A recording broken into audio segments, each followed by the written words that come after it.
आत्महत्या एक दर्दनाक कहानी। उसे जीना नहीं था, वो खुद को ख़त्म कर देना चाहती थी। उसके दिमाग में हमेशा यही विचार आ रहा था। उसने डिसीजन ले लिया था, सिर्फ अंत कैसे करे इसके बारे में सोच रही थी। चारों ओर अंधेरा ही था। अपने ही सोच में मग्न पूर्वी नीचे बैठकर बहुत वक्त तक ऐसे ही बैठे फर्श की तरफ एकटक देख रही थी। पति के धोखेबाजी से पूर्वी अंदर से टूट गई थी। उसने बोले हुए वह शब्द पूर्वी के दिल में घाव कर गए थे। इस बार पंकज ने तो हद पार कर दी थी। अब और जीने का कोई अर्थ ही नहीं बचा था। अब खुद को ख़त्म कर दूं, इसके सिवाय दूसरा विचार उसके मन में नहीं आ रहा था। दोनों बच्चे गहरी नींद में थे। एक नज़र उनकी तरफ देखा, उनके सिर पर प्यार से हाथ फेरा।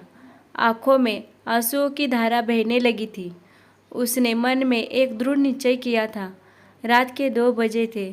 हर तरफ बहुत सन्नाटा था और वह धीरे से उठी और दूसरे रूम में गई। गले में फांसी का फंदा डालने ही वाली थी, तभी कुछ गिरने का आवाज़ आई।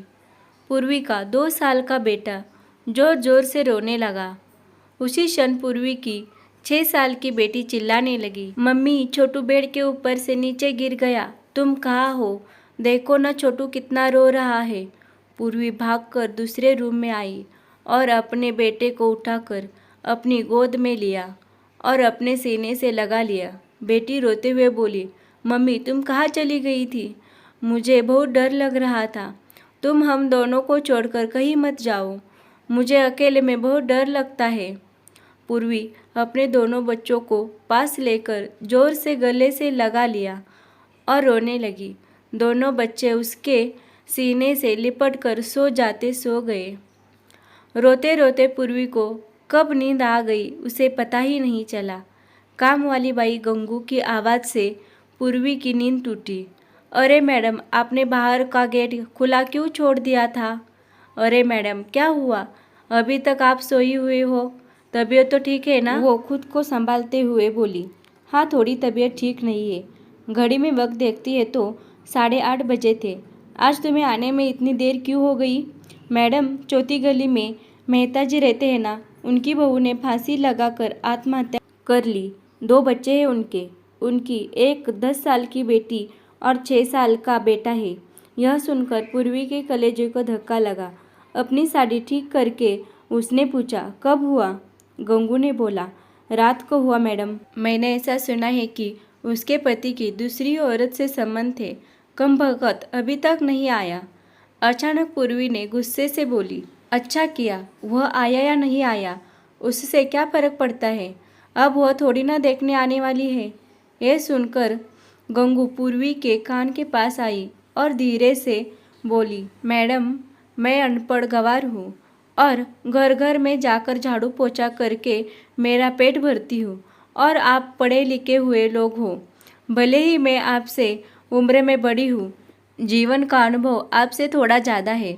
आजकल साहब और आपके बीच जो चल रहा है वह ठीक नहीं है। मुंह बंद था फिर भी मेरे कान खुले रहते थे। मैं एक औरत हूँ और औरत के दुख में भी समझती हूँ, इसलिए मुझे आपको एक बात बतानी है। आत्महत्या यह कोई भी समस्या का समाधान हो नहीं सकता। जिंदगी में उतार चढ़ाव तो होते ही रहते हैं। इसका मतलब ऐसा नहीं कि आप अपनी जान दे दो। मैडम जी, कभी कभी आदमी अपना रास्ता भटक जाता है पर अंत में घूमकर अपने ही घर वापस आता है, और जब नहीं आए तो भी क्या फ़र्क पड़ता है? आप किसके लिए मरना चाहती हो? जो आपको प्यार नहीं करता, जिसको आपकी थोड़ी सी भी परवाह नहीं हो, उसके लिए आप जी नहीं सकती। जो आपसे प्यार करते हैं, जिसको आपकी कदर हो, आपके माता पिता जो आपसे बहुत प्यार करते हैं, आपके बच्चे जिनको आपकी ज़रूरत है। गंगू का बोलना सुनकर पूर्वी की आंखों में से आंसू की धारा बहने लगी। पूर्वी गंगू को गले लगाकर रोने लगी। गंगू पूर्वी को पीठ पर से हाथ फेरते हुए सोफे पर बैठाती है और बोलती है, बुरा ना मानो तो एक बात बोलूं मैडम, खाली दिमाग शैतान का घर होता है। आप घर में बैठकर फालतू बातों को सोचते हो। मैं आपके घर में काम करने के बाद में 9 से 3 इस वक्त स्कूल में झाड़ू लगाने जाती हूँ।